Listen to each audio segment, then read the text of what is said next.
അച്ഛൻ ചെയ്യുന്ന ദൗത്യത്തെ 1000 നാവ് കൊണ്ട് പറഞ്ഞാലും പോരാ. കാരണം ഒരു വ്യക്തിക്ക് ചെയ്യാൻ പറ്റുന്ന ഒരു ജീവിതം കൊണ്ട് അതിനെ ഇനിയും എന്തെല്ലാം ചെയ്യാൻ കിടക്കുന്നു. അപ്പോൾ ദൈവത്തിൻ്റെ കരുണയിൽ ആശ്രയിച്ച് എടുത്തു ചാടുകയാണ് സത്യത്തിൽ മാത്യു അച്ഛൻ. റോയി മാത്യു അച്ഛൻ എല്ലാം സേഫായിട്ടാണെന്ന് എല്ലാം ചെയ്തതെന്ന് ഞാൻ വിശ്വസിക്കുന്നില്ല. അവിടെ തുടങ്ങുമ്പോൾ ഇതാവുമോ, അവിടെ നമുക്ക് ചെയ്യാൻ പറ്റുമോ, അവർക്ക് അന്നത്തെ ഫുഡ് കൊടുക്കാൻ എൻ്റെ പൈസ ഉണ്ടാകുമോ, ഏതൊക്കെ സാഹസികതയായിരിക്കാം അച്ഛനടുത്തതെന്ന് നമുക്ക് ഊഹിക്കാൻ പറ്റും. അതിൽ ദൈവം മാത്രം കരുണയോടെ നിന്നു.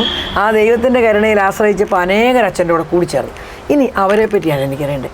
അച്ഛൻ്റെ കൂടെ ഏതൊക്കെ സംവിധാനത്തിൽ ആരൊക്കെ, ഇപ്പോൾ സ്റ്റാഫിനെ എനിക്ക് മനസ്സിലായി, എന്നാൽ ഈ ചിലവുകൾ വഹിക്കാൻ അല്ലെങ്കിൽ ഈ പ്രശ്നം വരുമ്പോൾ ഓടിയെത്താൻ ആരൊക്കെയുണ്ട് കൂടെ? ഇത് ഞാൻ സൂചിപ്പിച്ചതുപോലെ ഇതിന് ചില ഇൻസ്പിറേഷൻസ്, അതായത് ഒന്നാമത് എൻ്റെ അമ്മച്ചി എനിക്ക് ചെറുപ്പത്തിൽ നൽകിയ ചില ബോധ്യങ്ങൾ. എൻ്റെ ഗ്രാൻഡ് ഫാദറിനെ അമ്മച്ചി എങ്ങനെയാണ് സംരക്ഷിക്കുന്നത്, 101 വയസ്സുള്ള ആളെ എങ്ങനെ സംരക്ഷിക്കുന്നത് ഞാൻ കണ്ടിട്ടുണ്ട്. അതെനിക്കൊരു സ്പാർക്കായി എൻ്റെ ഉള്ളിൽ ഉണ്ടായിരുന്നു. ആ സ്പാർക്കിൽ നിന്നാണ് ഞാൻ സെമിനാരിയിലേക്ക് പോകുന്നത്. അത് പറയുമ്പോൾ എൻ്റെ അമ്മച്ചിയുടെ ആഗ്രഹം കൊണ്ട് മാത്രം ഞാൻ സെമിനാരിൽ ചേർന്നതും അച്ഛനും ആയതുമാണ് എന്നാണ് ഞാൻ വിശ്വസിക്കുന്നത്. അപ്പോൾ അങ്ങനെ ഞാൻ വന്ന് മൈനർ സെമിനാരി കാഞ്ഞിരപ്പള്ളി പാറത്തോട്ടിലായിരുന്നു. മേജർ സെമിനാരിയിൽ 88 ഞാൻ എത്തി. 88 എത്തുമ്പോൾ 85 വടവാ സെമിനാരിൽ ജീസസ് ഫെർട്ടേണിറ്റി എന്ന് പറയുന്ന ഒരു കൂട്ടായ്മ ഉണ്ടായിരുന്നു. ജീസസ് ഫെർട്ടേണിറ്റിയുടെ മോട്ടോ എന്ന് പറയുന്നത് to the last, least and the lost എന്നുള്ളതായിരുന്നു. അതെനിക്ക് ഭയങ്കര അട്രാക്ഷൻ തോന്നിയിരുന്നു. എന്ന് പറഞ്ഞാൽ അന്ന് ഏറ്റവും തഴയപ്പെട്ടുവന്ന ജയിലിൽ കഴിയുന്നവർ, ഞാൻ കേരളത്തിലെ മുഴുവൻ ജയിലുകളും സന്ദർശിച്ചിട്ടുണ്ട്. കൂടാതെ തെരുവിൽ കഴിയുന്നവർ, കൂടാതെ കോട്ടയം ജില്ലാ ആശുപത്രിയിൽ ഈ TB ക്ഷയരോഗം ബാധിച്ച് കിടക്കുന്ന ആൾക്കാർ, അവർ മാസങ്ങൾ അവിടെ കിടക്കും. അപ്പോൾ എല്ലാ ആഴ്ചയിലും അവരെ കാണാൻ ചെയ്താൽ അവർക്ക് ഭയങ്കര സന്തോഷമാണ്. പിന്നെ മെഡിക്കൽ കോളേജിൽ പോകുമായിരുന്നു. അപ്പോൾ ഇങ്ങനെയുള്ള ഒരു സന്ദർശനം ഞാൻ നടത്തുമായിരുന്നു. അതിന് 3 വേ ഓഫ് ലൈഫ് ഉണ്ടായിരുന്നു. Providence of God is our bank, begging is our style, inconvenience is our convenience. ഈ 3 കാര്യങ്ങൾ വെച്ചുകൊണ്ടാണ് ഞാൻ പുരോഹിതനായി പിറ്റേ വർഷം മുതൽ ഈ ഒരു ശുശ്രൂഷയിലേക്ക് വന്നത്. ചേച്ചിയോട് സൂചിപ്പിച്ചതുപോലെ എനിക്ക് റിസ്ക് എടുക്കുന്നതിന് ദൈവം ഒരു മടിയും തന്നിട്ടില്ല. കൂടാതെ ഞാൻ പണം നോക്കി ഒരു കാര്യവും ഞാൻ ചെയ്തിട്ട് ഇന്ന് വരെയും ദൈവം ഞാൻ ആഗ്രഹിച്ച കാര്യങ്ങൾക്ക് പണത്തിൻ്റെ പേരിൽ ഒരു കാര്യം ചെയ്യാതിരുന്നിട്ടില്ല. ഇപ്പോൾ ഏകദേശം 8 കോടി രൂപയോളം കടമുണ്ട് ഇവിടെ കാഞ്ഞിരപ്പള്ളി. നല്ലൊരു സിനിമ എടുത്തിട്ട് ഇച്ചിരി പൈസ വരാനുണ്ട്, ഉറക്കം പോയിരിക്കുക ദൈവം. എനിക്ക് അച്ഛൻ്റെ ഈ കഥ കേട്ടപ്പം സന്തോഷം. പണത്തിൻ്റെ പേരിൽ എനിക്ക് ഒരിക്കലും ഒരു അസമാധാനം ജീവിതത്തിൽ വന്നിട്ടില്ല. ഞാൻ പൗരോഹിത്യം ആരംഭിച്ച കാലം മുതൽ, അതായത് ഫസ്റ്റ് ഇയർ അവസാനം നല്ല സമാധാനം ആരംഭിച്ചു അന്ന് മുതൽ കടത്തിലൂടെയാണ് വരുന്നത്. ഇപ്പോൾ അവിടെ മാനസിക സ്ത്രീകളുടെ ഹൗസിൽ 16 ലക്ഷം രൂപ മരുന്ന് കടക്കാരന് കൊടുക്കാനുണ്ട്. പല സ്ഥലങ്ങളിലും പൈസ കൊടുക്കാനുണ്ട്. പക്ഷേ അവരാരും എന്നെ ഉപദ്രവിക്കില്ല. ഇപ്രാവശ്യം മരുന്നുകാരൻ ആദ്യമായിട്ട് എനിക്ക് കേക്ക് കൊണ്ടുവന്നത് ക്രിസ്മസിന് തന്നത് മരുന്ന് കടക്കാനാണ്.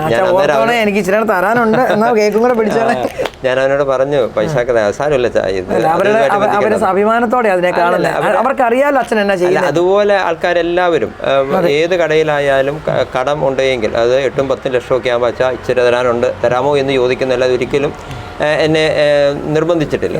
അപ്പോൾ സാമ്പത്തിക കാര്യങ്ങളിൽ ഞാൻ അതൊന്നും മറ്റൊന്നും ഞാൻ അധികാരികളുടെ അനുവാദമില്ലാതെ ഞാൻ ഒരു കാര്യം ഇതുവരെയും ചെയ്തിട്ടില്ല. വട്ടക്കുഴി പിതാവ്, അറക്കപ്പിതാവും പുളിക്കപ്പിതാവും, ഞാൻ ഏതൊരു സ്ഥലം വാങ്ങിച്ചാലും ഏതൊരു കെട്ടിടം വെച്ചാലും ഞാൻ അധികാരികളോട് പറയുകയും അധികാരികളുടെ അനുവാദത്തോടു കൂടിയാണ് ചെയ്തത്. അതിനെല്ലാം എനിക്ക് ഒരു കാരണമായ ഒരു പ്രധാനപ്പെട്ട ചിന്ത ഈ ജീസസ് ഫെർട്ടേണിറ്റിയുടെ ചിന്തകൾ തന്നെയാണ്. ദൈവത്തിൽ ആശ്രയിച്ചാൽ ദൈവം നല്ല കാര്യങ്ങളാണ്. എനിക്ക് അനവധി അനുഭവങ്ങളുണ്ട്. ഞാനിപ്പം പണിയുടെ കാര്യങ്ങൾ പറഞ്ഞു. ഞാൻ പറമ്പിൽ മിക്കവാറും ക്യാപ്പ് കിട്ടിയാൽ പണിയാറുണ്ട്. ഞാൻ എന്ത് പറമ്പിൽ പോണതോ അന്ന് എനിക്ക് ക്യാഷ് ദൈവം തന്നിരിക്കും. അതെനിക്ക് വളരെ അച്ചട്ടായിട്ടുള്ള കാര്യമാണ്. ഇന്നലെ ഉൾപ്പെടെ, ഇന്നലെ മിനിങ്ങാന്ന് ഞാൻ പണിതു. പണിയുന്നതിനുള്ള പ്രധാനപ്പെട്ട 2 കാര്യങ്ങളുണ്ട്. ഒന്ന്, എനിക്ക് പണിതാൽ അന്ന് പൈസ കിട്ടും. ദൈവം ആരോടും കടക്കാരനാകുന്നില്ല, കൂലിപ്പണി ചെയ്തു കാശ് പിടിച്ചോളാം. അതൊന്ന്. രണ്ടാമത്തെ കാര്യം, ഞാനും കൂടെ പണിയാൻ ഇറങ്ങുമ്പോൾ മറ്റ് പണിക്കാർ കൂടുതൽ പണിയും മറ്റ് സിസ്റ്റേഴ്സും മറ്റ് സ്ഥാപനത്തിലുള്ളവരും എല്ലാം കൂടുതൽ പണി, ഒരു 10-20 പേരെങ്കിലും ആ കൂടുതൽ. അപ്പോൾ പണി പെട്ടെന്ന് നീങ്ങും. അപ്പോൾ ഈ 2 കാരണങ്ങളാൽ തന്നെയാണ് ഞാൻ പണിയുന്നത്.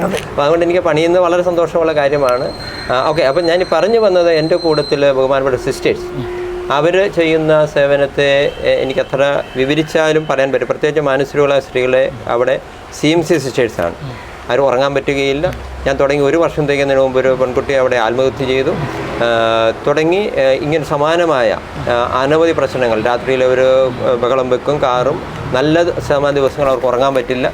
പകല് ഒട്ടും വിശ്രമിക്കാൻ സമയവുമില്ല. എങ്കിൽ പോലും ഒരു പരാതിയും ഇല്ലാതെ CMCയിലെ സിസ്റ്റേഴ്സാണ് ആ കാലഘട്ടം മുതൽ ഇന്ന് വരെ ഇപ്പോൾ 26-27 വർഷമായിട്ട് അവർ തന്നെയാണ് അവിടെ ശുശ്രൂഷ ചെയ്യുന്നത്. കൂടാതെ അമ്മമാരും കുഞ്ഞുങ്ങളുടെ ഭവനത്തിൽ SH സിസ്റ്റേഴ്സാണ് നിലവിൽ പ്രവർത്തിക്കുന്നത്. അതും 28 വർഷത്തോളമായി അവർ ആ സ്ഥലത്ത് ശുശ്രൂഷ ചെയ്തുകൊണ്ടിരിക്കുന്നു. കൂടാതെ ആശാ ഹോം എന്നുള്ള രൂപതയുടെ ഏറ്റവും ആദ്യത്തെ ഒരു സ്ഥാപനങ്ങളൊന്നായ ആശാ ഹോം എന്നുള്ള ബോർഡിങ്ങിലും SH സിസ്റ്റേഴ്സാണ് അവിടുത്തെ ശുശ്രൂഷകൾക്ക് നേതൃത്വം കൊടുക്കുന്നത്. കൂടാതെ ആൺകുട്ടികൾക്ക് വേണ്ടി ആശാകിരൺ എന്നുള്ള സ്ഥാപനം ആരംഭിച്ചപ്പോൾ അതിൻ്റെ ശുശ്രൂഷകൾക്കും നേതൃത്വം കൊടുക്കുന്നത് SH സിസ്റ്റേഴ്സാണ്. സ്കൂളിലും യഥാർത്ഥത്തിൽ ആശാനിലയം സ്കൂൾ ആരംഭിച്ച കാലഘട്ടങ്ങളിൽ അതിൻ്റെ HMമാർ ഭൂരിഭാഗവും SHക്കാരായിരുന്നു. ഇപ്പം ഉള്ള സിസ്റ്റർ ലിറ്റി വരെയുള്ള കാലഘട്ടം ആദ്യകാലങ്ങൾ മുഴുവൻ അവരായിരുന്നു. കൂടാതെ ബോർഡിങ്ങിലും സ്കൂളിലും അവർ വലിയ സേവനം ചെയ്തിട്ടുണ്ട്. കൂടാതെ കാരുണ്യമാതാവിൻ്റെ ദാസികൾ എന്ന് പറയുന്ന ഒരു കോനിഗ്രസ് സിസ്റ്റേഴ്സ് ഇപ്പോൾ എന്നെ സഹായിക്കുന്നുണ്ട്. ഇപ്പോൾ സ്കൂളിൻ്റെ HMായി പ്രവർത്തിക്കുന്നത് സെൻറ്റ് ജോൺ ഓഫ് ഗോഡ് സന്യാസി സമൂഹത്തിലെ സിസ്റ്റർ ലിറ്റിയാണ്. അങ്ങനെ വിവിധ കോനിഗ്രസ് സിസ്റ്റേഴ്സ്. അത് എൻ്റെ ഈ ശുശ്രൂഷ എന്ന് പറയുന്നത് രാത്രിയോ പകലോ ഒരു സ്വസ്ഥതയും ലഭിക്കുന്ന ഒരു കാര്യമല്ല. എന്നാൽ ഇതൊന്നും പരിഗണിക്കാതെ ഇവർ അതുപോലെ ശുശ്രൂഷ ചെയ്യുന്നു. കൂടാതെ ഒരു പറ്റം സ്റ്റാഫ് അംഗങ്ങൾ രാത്രിയോ പകലോ ഇല്ലാതെ അവിടെ ടൈം നോക്കാതെ അവിടെ പണം നോക്കാതെ, എനിക്ക് സാലറിയൊക്കെ വളരെ കുറച്ചേ കൊടുക്കാറുള്ളൂ, പണം നോക്കാതെ സർവീസ് ചെയ്യുന്നവരാണ് ഭൂരിഭാഗമായും എൻ്റെ കൂടെയുള്ള സ്റ്റാഫ് അംഗങ്ങൾ.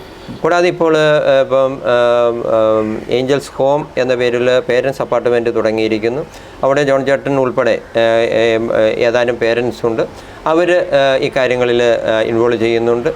വീണ്ടും ദൈവം ഓരോ സമയത്ത് ഓരോരോ ആൾക്കാരെ, ഇപ്പോൾ ഗുഡ്നസ് TVക്കാർ ഒരു പ്രോഗ്രാം ഇവിടെ കടയുടേത് എടുത്തിട്ടു.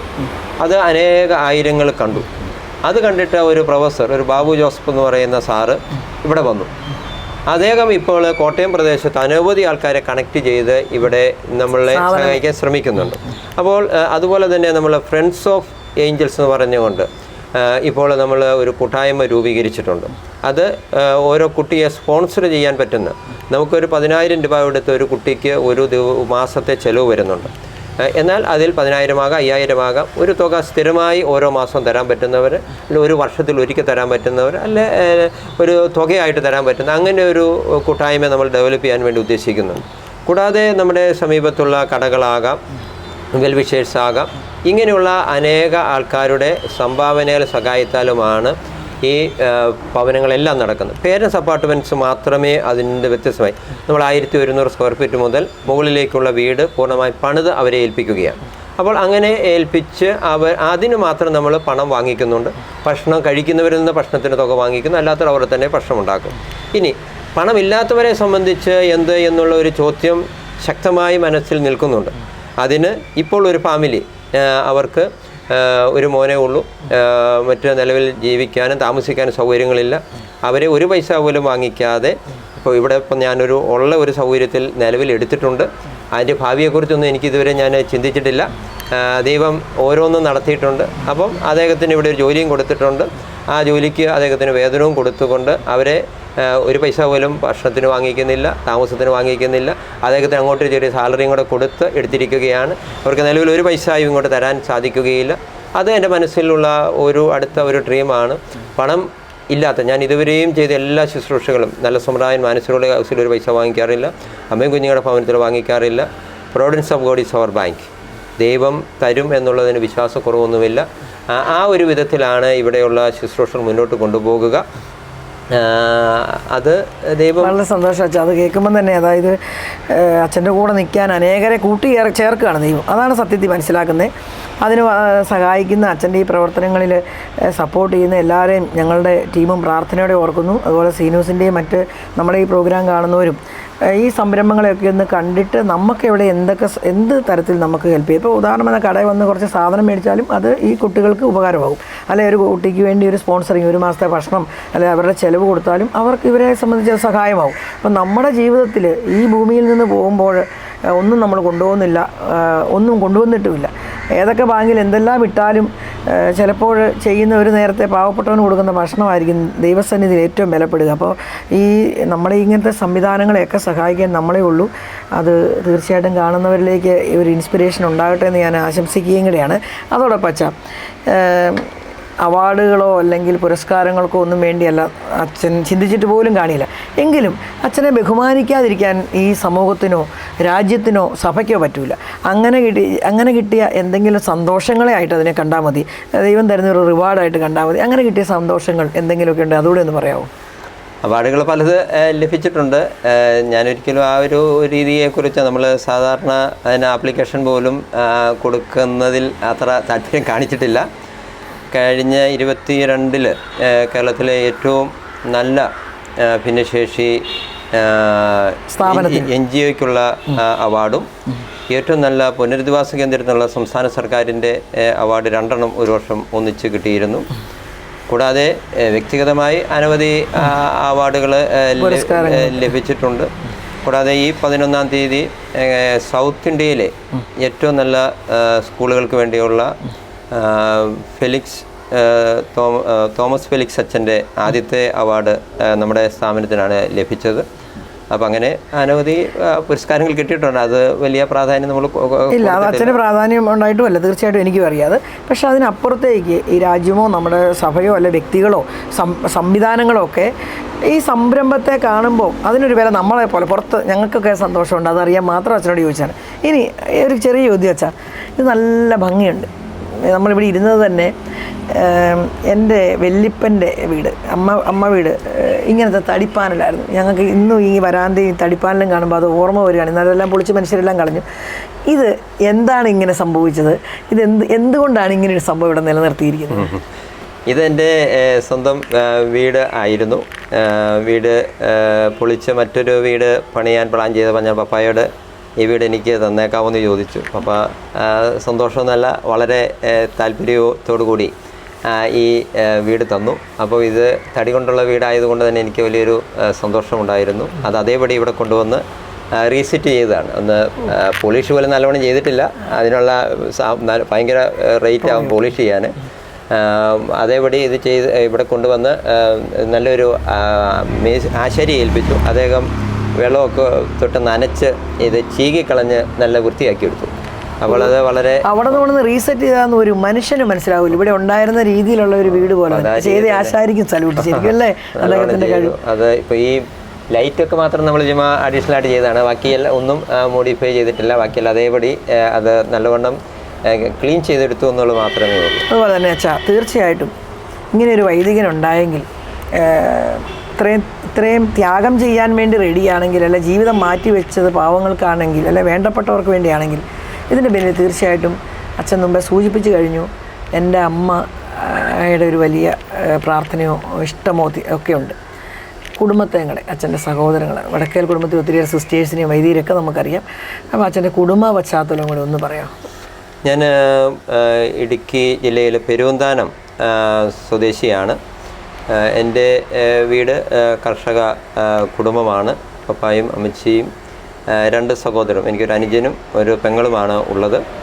എൻ്റെ അമ്മച്ചിയുടെ ഞാൻ പറഞ്ഞതുപോലെ എന്നെ വൈദികനാക്കി അടങ്ങൂ എന്നുള്ള ചിന്തയോടുകൂടി അമ്മച്ചി എന്നെ സ്പെഷ്യലായി ആ വിധത്തിൽ കരുതിയിരുന്നു. എന്നെ പള്ളിയിൽ നിർബന്ധപൂർവ്വം എന്നെ കൊണ്ടുപോകുമായിരുന്നു. എല്ലാ വെള്ളിയാഴ്ചയും അമ്മച്ചി എന്നെ കൊണ്ട് നോമ്പെടുപ്പിക്കുമായിരുന്നു. കൂടാതെ പ്രത്യേകമായ പ്രാർത്ഥന എന്നെ കൊണ്ട് ചൊല്ലിക്കുമായിരുന്നു. അങ്ങനെ അമ്മച്ചിയുടെ ഒരു വലിയ ആഗ്രഹം എന്നെ വൈദികനാക്കാനുണ്ടായിരുന്നു. കൂടാതെ ഞാൻ സൂചിപ്പിച്ചാൽ എൻ്റെ അമ്മ അച്ചി എപ്പോഴും എൻ്റെ ഗ്രാൻഡ് ഫാദറിനെ അത്ര കരുതലോടെ കരുതി ഞാൻ കണ്ടിട്ടുണ്ട്. അതെനിക്ക് വലിയൊരു ഇൻസ്പിറേഷൻ ആയിട്ടുണ്ട്. എങ്കിലും ദൈവത്തിൻ്റെ ഒരു പദ്ധതിയിൽ 46-ാമത്തെ വയസ്സിൽ ഒരു ഓപ്പറേഷൻ മിസ്റ്റേക്കിൽ എൻ്റെ അമ്മച്ചി മരിച്ചു. ഇപ്പോൾ മരിച്ചിട്ട് 37 വർഷമായി. ഞാൻ സെമിനാരി ചേർന്ന ഉടനെ അമ്മച്ചി വളരെ ആരോഗ്യമുള്ള ആളായിരുന്നു. അമ്മച്ചി ഹോസ്പിറ്റലിൽ മറ്റെന്തോ ആവശ്യത്തിന് ചെന്നപ്പോൾ ഒരു തൈറോയിഡ് മുഴ കണ്ടു. ഡോക്ടർ ഓപ്പറേഷൻ ചെയ്യണമെന്ന് പറഞ്ഞു. ആ ഓപ്പറേഷൻ മിസ്റ്റേക്കിൽ അമ്മച്ചി പിന്നെ അനങ്ങിയിട്ടില്ല. 17 ദിവസം വെന്റിലേറ്റർ കിടന്ന് മരിച്ചു. അത് റോമ 8:28 ദൈവം തന്നെ സ്നേഹിക്കുന്നു, എൻ്റെ പദ്ധതി വിളിക്കെല്ലാം നന്മയ്ക്കായിട്ട് ചെയ്യുന്നു എന്നുള്ള ഒരു വാക്ക് എൻ്റെ ഉള്ളിൽ ശക്തമായി ഉണ്ടായിരുന്നു. അന്ന് പപ്പായയോട് പറഞ്ഞ് ആശ്വസിപ്പിച്ച ആ വാക്ക് തന്നെയായിരുന്നു. ഇന്നും അമ്മച്ചി മരിച്ചതിൽ എൻ്റെ നന്മയെന്നതിനെക്കുറിച്ച് എനിക്ക് വിവരിക്കാൻ അറിയില്ല എങ്കിലും അമ്മച്ചി മരിച്ചുകൊണ്ട് എന്തെങ്കിലും തിന്മയുണ്ടായിട്ടുണ്ടോ എന്ന് ഞാൻ കരുതുന്നില്ല. അങ്ങനെ അമ്മച്ചി പെട്ടെന്ന് മരിച്ചുപോയി. അനുജനും പെങ്ങളും വിവാഹം കഴിച്ച് അവരും കൃഷി ബാക്ക്ഗ്രൗണ്ടിൽ തന്നെയാണ്. പപ്പ വളരെ ആരോഗ്യത്തോടു കൂടി 86 വയസ്സ് ഈ 27-ാം തീയതി തികയും. ഇപ്പോഴും കൃഷിപ്പണിയൊക്കെ ചെയ്യും. വളരെ ആരോഗ്യത്തോടു കൂടി ഇരിക്കുന്നു. അച്ഛാ, എനിക്ക് ഇടയ്ക്ക് കയറി ഒന്ന് ചോദിക്കാനുണ്ട്. അപ്പം അച്ഛനെ അങ്ങനെ ട്രെയിൻ ചെയ്തൊരമ്മ വൈദികനായി കാണാൻ ആഗ്രഹിച്ചു.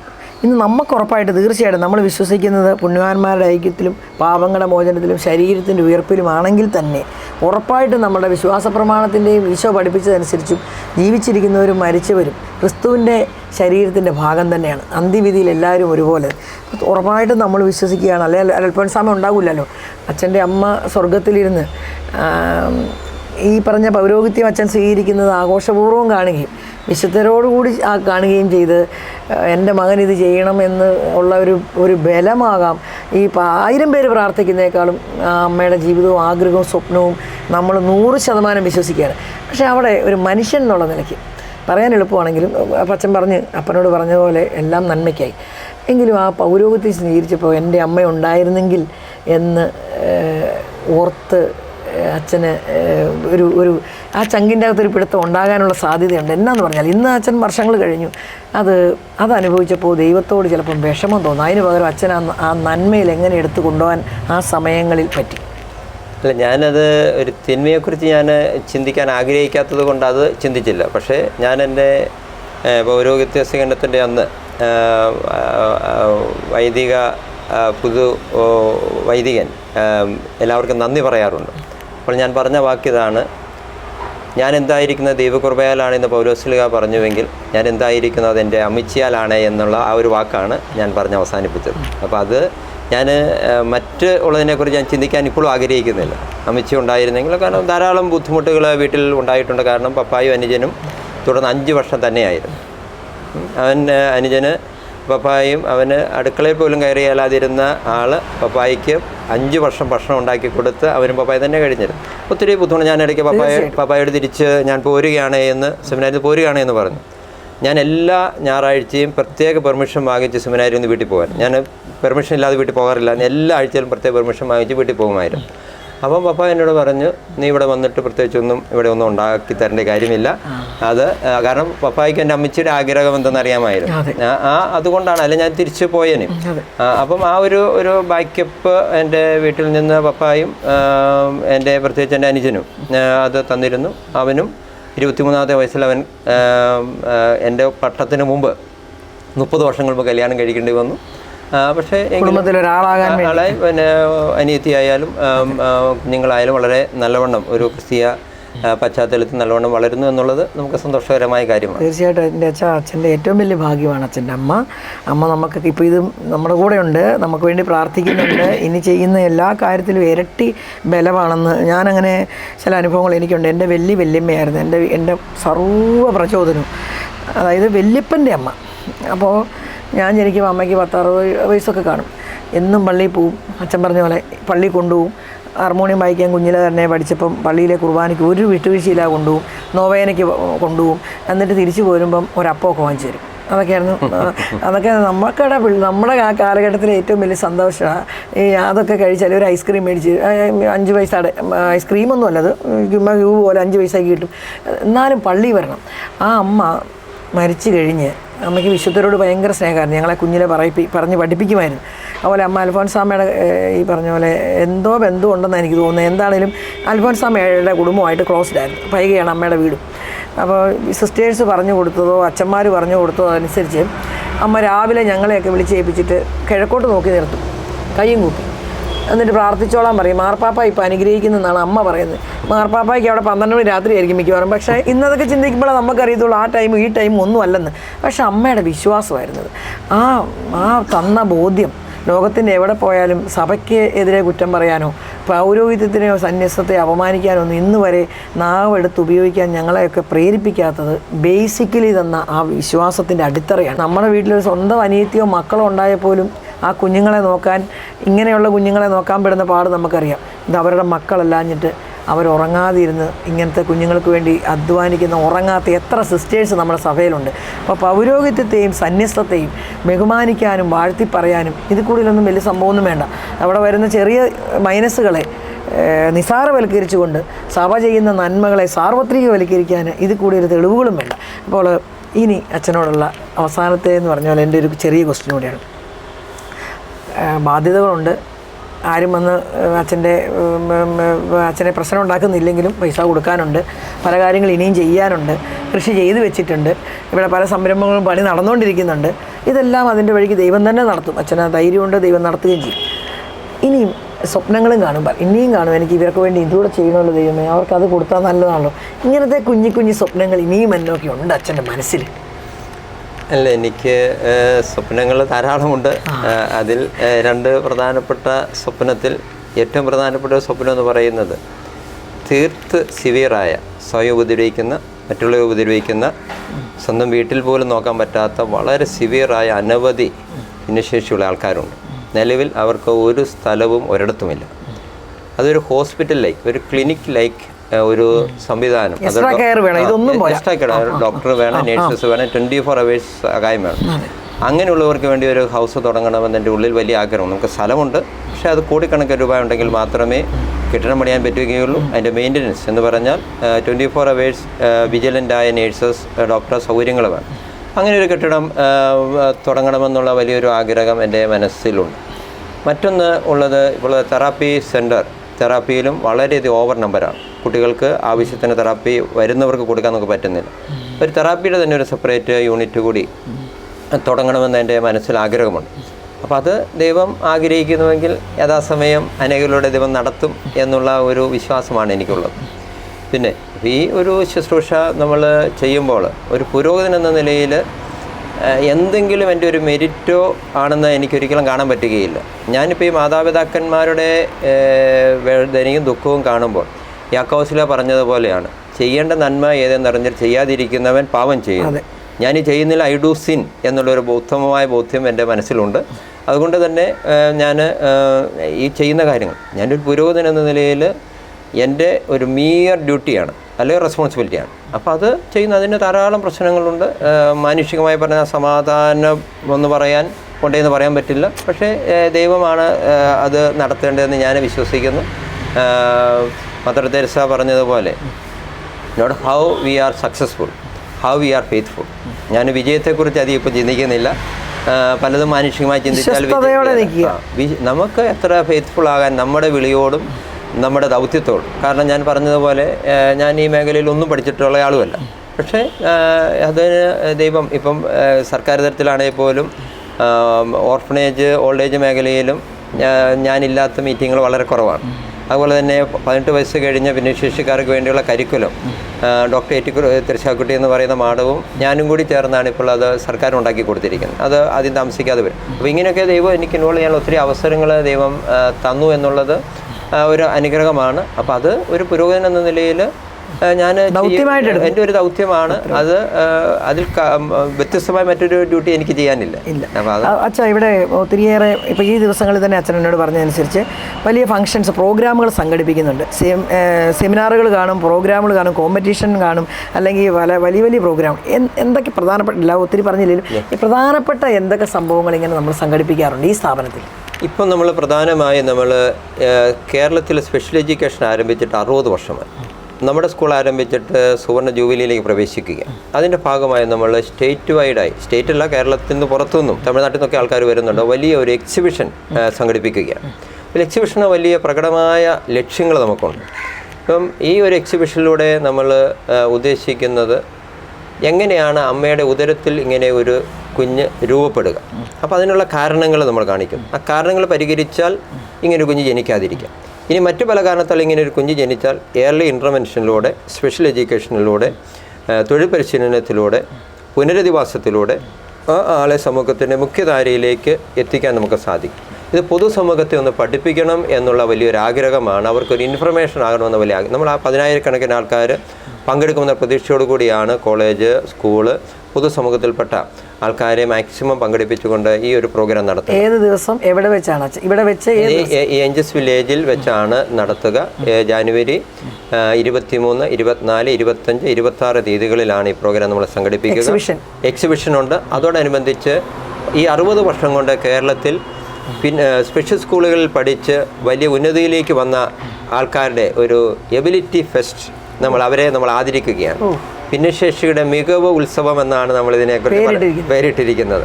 അപ്പോൾ ആ ഒരു ഉത്സവത്തിൽ നമ്മൾ 100ഓളം യുവതി യുവാക്കളെ നമ്മൾ ആദരിക്കുന്നുണ്ട്. കൂടാതെ 50 വർഷമായി മേഖലയിൽ പ്രവർത്തിക്കുന്ന സ്ഥാപനങ്ങൾ, 50 വർഷമായി മേഖലയിൽ പ്രവർത്തിക്കുന്ന വ്യക്തികൾ, ഏറ്റവും best special school, best vocational training centre, best teacher, vocational instructor, ഇവരെ നമ്മൾ പ്രത്യേകമായി അവാർഡുകളൊക്കെ കൊടുത്ത് ആദരിക്കുന്നുണ്ട്. അപ്പം അങ്ങനെയുള്ള ഒരു വലിയൊരു പ്രോഗ്രാമായിട്ടാണ് ഇത് നമ്മൾ നടത്താനായിട്ട് ഉദ്ദേശിക്കുന്നത്. ഇവിടെ ഉള്ള മറ്റൊരു ചിന്ത, ഭിന്നശേഷിയുള്ളൊരു കുഞ്ഞ് ഒരു വീട്ടിൽ ജനിച്ചത് ആ മാതാവിൻ്റെ പിതാവിൻ്റെ ഏതെങ്കിലും ഡിമെരിറ്റും കൊണ്ടല്ല. ആരോഗ്യമുള്ള കുഞ്ഞിനെ ഒരു കുടുംബത്തിൽ കിട്ടിയത് അവരുടെ മെരിറ്റ് കൊണ്ടുമല്ല. അങ്ങനെയെങ്കിൽ പൊതുസമൂഹത്തിൽപ്പെട്ട നമുക്ക് ഓരോരുത്തർക്കും ഇവർക്ക് അല്പം കൂടി ഒരു താങ്ങാകുവാൻ, അല്പം കൂടി ഒരു തണലാകുവാൻ ഏഞ്ചൽസ് വില്ലേജിൻ്റെ ചിന്ത പോലെ ഒരു തണൽ വൃക്ഷം അതിൻ്റെ ചിറക് വിരിച്ച് അതിനൊരു തണൽ കൊടുക്കുവാനുള്ള ഒരു അവസരം ആകണം ഈ ഒരു എക്സിബിഷനിലൂടെ. ആർക്കൊക്കെ പങ്കെടുക്കാം? സദ്ഗമയ ഏഞ്ചൽസ് എബിലിറ്റി ഫെസ്റ്റ് എന്നുള്ള ഈ എക്സിബിഷനിൽ എല്ലാവർക്കും പങ്കെടുക്കാം. അത് ഞാൻ സൂചിപ്പിക്കാൻ ശ്രമിച്ചതുപോലെ തമിഴ്നാട്ടിൽ നിന്ന് ആൾക്കാർ വരുന്നുണ്ട്, വിദേശത്തു നിന്ന് പോലും ചിലപ്പോൾ ആൾക്കാർ വരുമെന്ന് സൂചിപ്പിച്ചിട്ടുണ്ട്. നമ്മൾ എല്ലാ വിഭാഗത്തിലുമുള്ള ആൾക്കാർ, അതായത് ഭിന്നശേഷി വിഭാഗത്തിലുള്ള ആൾക്കാർ വരുമ്പോൾ അവരെ നമുക്ക് കുറച്ചുകൂടി ചേർത്ത് നിർത്താമെന്നുള്ള ഒരു ചിന്ത കൊടുക്കുന്നു. ഭിന്നശേഷി ഇല്ലാത്ത ഒരു ആളാണ് വരുന്നതെങ്കിൽ നമുക്കിവരെ ചേർത്തുള്ള വലിയ ധർമ്മം, കടമയുണ്ട് എന്നുള്ള ഒരു വകതിരിവും തിരിച്ചറിവും നമുക്കുണ്ടാകാൻ ഇടവരുന്നു. അങ്ങനെ ഏത് വിഭാഗത്തിലുള്ള ആൾക്കാരും ഇവിടെ വരണമെന്നാണ് ആഗ്രഹിക്കുക.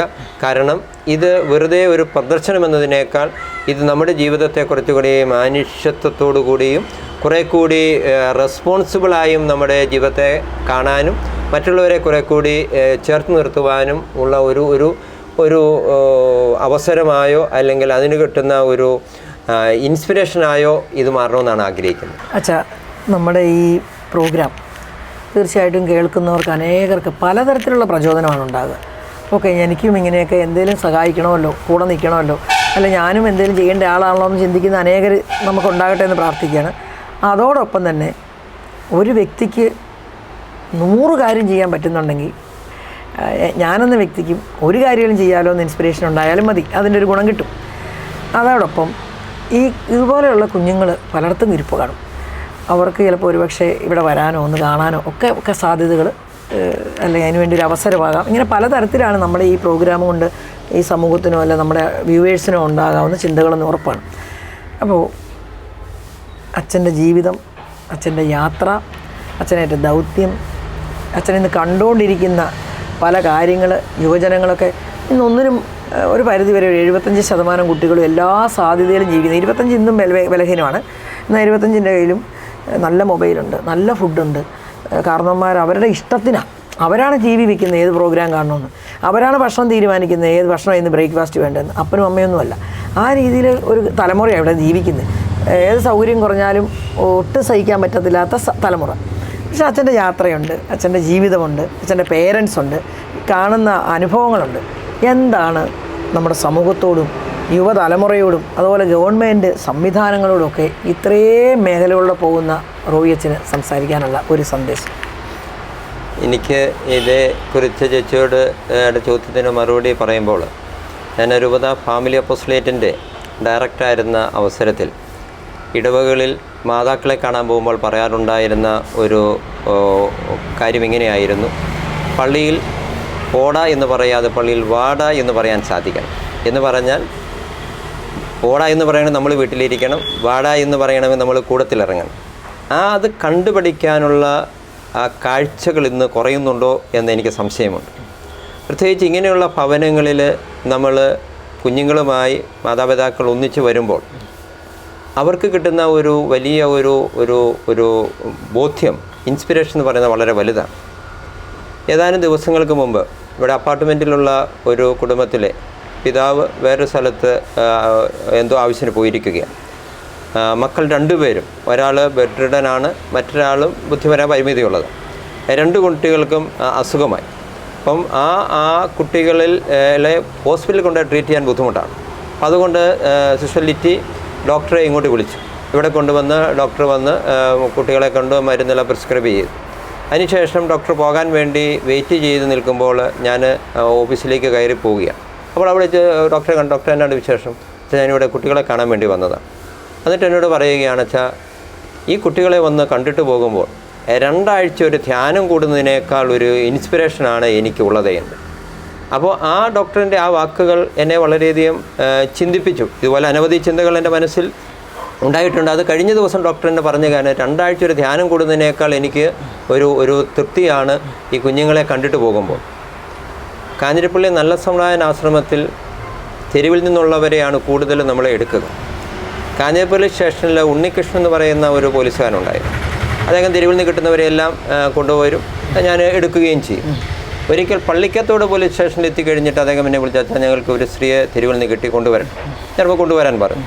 ഏതാനും പോലീസുകാരുമായി സ്ത്രീയെ നല്ല സമുദായ ആശ്രമത്തിൽ കൊണ്ടുവന്ന് കഴിഞ്ഞിട്ട് SIയും കൂടെ അദ്ദേഹം കൊണ്ടുവന്നിരുന്നു. SI ഇവിടെ എല്ലാം കൊണ്ടുവന്ന് കാണിച്ചതിന് ശേഷം എൻ്റെ അടുത്ത് വന്നിട്ട് SIയോട് ആയിട്ട് പറഞ്ഞു, സാറേ, ഞാൻ സാറിനെ ഇവിടെ കൊണ്ടുവരാനുള്ള കാരണം 2 ആഴ്ച അഹങ്കരിക്കാനുള്ള വക കിട്ടും ഇവിടെ ഇന്ന് കണ്ടിട്ട് പോയ. 2 ആഴ്ച അഹങ്കരിക്കാനുള്ള വക നമുക്ക് കിട്ടും ഇവിടെ ഒന്ന് വന്ന് കണ്ടിട്ട് പോയ. അപ്പോൾ ഇതെന്ന് പറയുന്നത് വലിയ ഒരു ആത്മീയമായ ധാർമ്മികമായ ജീവിതത്തെ സാഗൂതം ചേഞ്ച് ചെയ്യാൻ പറ്റുന്ന ഒരു ഇൻസ്പിറേഷൻ സെൻ്ററായിട്ട് ആണ് ഞാനിതിനെ കാണുക. അത് ഒരു കാര്യമെങ്കിൽ, മറ്റൊന്ന്, നമുക്ക് ദൈവം ജീവിതത്തിൽ അനവധി സ്പാർക്കുകൾ നൽകും. ആ സ്പാർക്കിനെ നമ്മൾ കത്തിച്ചാൽ മാത്രമേ അത് വെളിച്ചം നൽകുകയുള്ളൂ. അപ്പോൾ എൻ്റെ ജീവിതത്തിൽ ഞാനിത് പറഞ്ഞതുപോലെ എൻ്റെ അമ്മച്ചി ഒരു സ്പാർക്കായിരുന്നു, ജീസസ് പെണ്ണേറ്റ് അതിലും വലിയ സ്പാർക്കായിരുന്നു. അപ്പോൾ ഈ സ്പാർക്കുകളെ ദൈവത്തിൻ്റെ കൃപയാൽ എനിക്ക് വളർത്താൻ സാധിച്ചു. ആ ഒരു ചിന്തയാണ് എനിക്ക് പ്രിയപ്പെട്ടവരോട് പറയാനുള്ളത്. നമ്മൾ കുടുംബജീവിതത്തിലാകാം, ഏത് ജീവിതത്തിലുമാകാം, അത് നമുക്ക് കിട്ടുന്ന സ്പാർക്കിനെ നമ്മൾ കത്തി ജ്വലിപ്പിക്കണം. കൂടാതെ ആ സ്പാർക്ക് കിട്ടത്തക്ക വിധത്തിൽ നമ്മുടെ മക്കളെ വളർത്തുകയും പരിശീലിപ്പിക്കുകയും ചെയ്യണം. അതാണ് ഈ ഭവനങ്ങളിൽ വരികയും സന്ദർശിക്കുകയും ചെയ്തുകൊണ്ടുള്ള ഗുണം ഉള്ളത്. ഫിനാൻസ് എന്ന് പറഞ്ഞാൽ ഞാനൊരിക്കലും അങ്ങനെ ആരോടും പണം അങ്ങനെ ചോദിക്കാൻ അറിയില്ല. ദൈവം ഓരോരുത്തർക്കും ഇൻസ്പിറേഷൻ നൽകുന്നതനുസരിച്ച് ആണ് പണം നൽകുക. ഞാൻ പറഞ്ഞതുപോലെ 8 കോടി രൂപ നിലവിൽ കടമുണ്ട്. ഒരു മാസം ഏഞ്ചൽസ് വില്ലേജിൽ മാത്രം 25 ലക്ഷം രൂപ ചിലവുണ്ട്. മരുന്നും ഭക്ഷണവും ഇവരുടെ ചിലവുകളും, ഏതാണ്ട് മരുന്നും ഭക്ഷണവും കൂടാതെ സാലറിയും മറ്റ് ബാങ്ക് ലോണുകളുണ്ട്, പണിക്കൂലികളുണ്ട്. മരുന്നും ഭക്ഷണവും വേറെയാണ്. മരുന്നും ഭക്ഷണവും വേറെയാണ്. പക്ഷേ 80,000 രൂപയാണ് എനിക്ക് 2 സ്ഥലത്ത് നിന്ന് സ്ഥിരമായി വരുമാനമുള്ളത്. ബാക്കിയെല്ലാം ഓരോ മാസവും കണ്ടെത്തേണ്ടതാണ്. ഇപ്പം ഉറങ്ങുന്നുണ്ടല്ലോ അല്ലേ? എനിക്ക് ആ പണത്തിൻ്റെ കാര്യത്തിൽ ഞാൻ ചേച്ചി നേരത്തെ പറഞ്ഞ പോലെ സാമ്പത്തിക കാര്യത്തിൽ എനിക്ക് ഇതുവരെ ഉറക്കക്കുറവ് വന്നിട്ടില്ല. ദൈവം യഥാസമയം തരുമെന്നുള്ള പൂർണ്ണ വിശ്വാസം എനിക്കുണ്ട്. അന്നത്തെ കാര്യം പ്രൊവിഡൻസ് ഓഫ് ഗോഡ്. ഞാൻ ഫാദർ ജോസഫ് കൊത്തലങ്കോ, വിശുദ്ധ കൊത്തലങ്കോയെ ഞാനിതിൽ ഒത്തിരി എന്നെ ഇൻസ്പയർ ചെയ്തിട്ടുള്ള കാര്യമാണ്. ഫാദർ ജോസഫ് കൊത്തലങ്കയെക്കുറിച്ച് കേട്ടിരിക്കുന്നത് ഓരോ ദിവസവും വൈകുന്നേരം മിച്ചം വരുന്ന പൈസ ജനലിൽ കൂടി എടുത്ത് പുറത്തേക്ക് എറിയുമായിരുന്നു എന്നാണ് പറയുന്നത്. അതായത് അത് വെച്ചാണല്ലോ അച്ഛാ നമ്മുടെ ഈ സിസ്റ്റർ ലിറ്റിയൊക്കെ കുന്നന്താനത്ത് തുടങ്ങിയത് അങ്ങനെയാണ്. അപ്പം ദൈവപരിപാലനം ഞാൻ അതുപോലെ ആശ്രയിക്കുന്നുണ്ട്. നമുക്ക് പുതിയ പുതിയ പ്രോജക്റ്റുകൾ, നമുക്ക് സാലറികൾ അല്ലെ ക്വാളിറ്റി സർവീസിന് പറ്റുന്ന സ്റ്റാഫിനെയൊക്കെ വെക്കണമെങ്കിൽ പണം നമുക്ക് വളരെ ആവശ്യമാണ്. എങ്കിലും അത് ദൈവം അനേകരിലൂടെ തരും എന്നുള്ളൊരു പൂർണ്ണ വിശ്വാസം എനിക്കുള്ളത്. അപ്പോൾ എനിക്ക് ചേച്ചി പറഞ്ഞതിനുള്ള മറുപടി ഇതാണ്: നമുക്ക് കിട്ടുന്ന ഇൻസ്പിറേഷനെ, നമുക്ക് കിട്ടുന്ന പ്രചോദനത്തെ നമ്മൾ വളർത്തിയെടുക്കണം. അപ്പോൾ ആ സ്പാർക്കിലൂടെ വലിയ ഒരു ഫ്ലെയിം, വലിയ ഒരു പ്രകാശം, വലിയൊരു വെളിച്ചം സമൂഹത്തിന് കൊടുക്കാൻ പറ്റുമെന്നുള്ള വിശ്വാസമാണ് എനിക്കുള്ളത്. താങ്ക് യു അച്ഛാ. അച്ഛൻ്റെ വിലയേറിയ സമയം എന്താ പറയുക, ഇങ്ങനെ ഓടുകയാണ്. ഒരു സെക്കൻഡിന് 10 സെക്കൻഡിൻ്റെ വിലയിൽ ഓടുന്ന ഒരു അച്ഛനാണ്. അച്ഛൻ നമ്മുടെ സീനൂസിന് വേണ്ടി ടൈം കണ്ടെത്തുകയായിരുന്നു. നമ്മളിത് കേൾക്കുമ്പോൾ ഓരോ മിനിറ്റും അച്ഛൻ്റെ ആ ദൈവാശ്രയത്തെയാണ് ഞാനിപ്പോൾ വലിയൊരു വിലയോടെ കാണുന്നത്.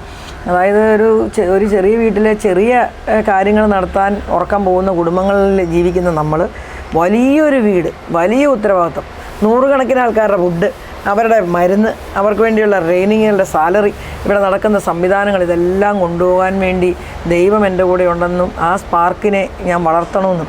ഞങ്ങൾക്ക് ഉദാഹരണത്തിൽ ഞങ്ങളൊരു മീഡിയയ്ക്ക് ഒരു സ്പാർക്ക് തോന്നി നമ്മളൊരു സീനൂസ് ലൈവ് ചെയ്തു. അതുപോലെ തന്നെ കലാരംഗത്തൊരു സ്പാർക്ക് ചെയ്ത് ആദ്യമായിട്ടൊരു സ്വർഗം എന്ന് പറഞ്ഞ സിനിമ നമ്മൾ ചെയ്തു. അപ്പം ദൈവം തരുന്ന ആ ഒരു ആശ്രയബോധം മാത്രമാണ് നമ്മളും പോകുന്നത്. അപ്പോൾ തീർച്ചയായിട്ടും ഈ സ്ഥാപനവും ഈ സംവിധാനങ്ങളും ഈ അച്ഛനും ഒക്കെ നമ്മുടെ മനസ്സിൽ പ്രാർത്ഥനയോടെ ഇരിക്കട്ടെ. നിങ്ങൾ പാലാ സൈഡിൽ എവിടെ വന്നാലും പൊൻകുന്നത്തുള്ള ഈ സ്ഥാപനത്തിൽ വരിക. മക്കളെ കൊണ്ടൊക്കെ വരികയാണെങ്കിൽ ഉറപ്പായിട്ടും വരിക, ഇവിടെ വന്ന് കാണുക. ലോകത്തിൻ്റെ എവിടെ ഇരുന്ന് കാണുന്നവരാണെങ്കിലും ഈ പ്രസ്ഥാനത്തിന് വേണ്ടിയും ഇതിൻ്റെ നല്ല വശങ്ങളുടെ നന്മയെ ഓർത്തും പ്രാർത്ഥിക്കുക. തീർച്ചയായിട്ടും ഇതൊരു വലിയ ദൈവ പദ്ധതിയുടെ വലിയ വളർച്ചയ്ക്ക് ഇനിയും കാരണമായി അച്ഛനിലൂടെ അനേകം കുഞ്ഞുങ്ങൾക്ക് ഇനി അഭയകേന്ദ്രമായി ഈ സ്ഥാപനം, അനേകം സന്തോഷത്തിൻ്റെ ഭവനമായി ഈ സ്ഥാപനം മാറട്ടെ എന്ന് നമുക്ക് പ്രാർത്ഥിക്കാം. Thank you very much. Thank you അച്ഛൻ. താങ്ക് യു ചേച്ചി.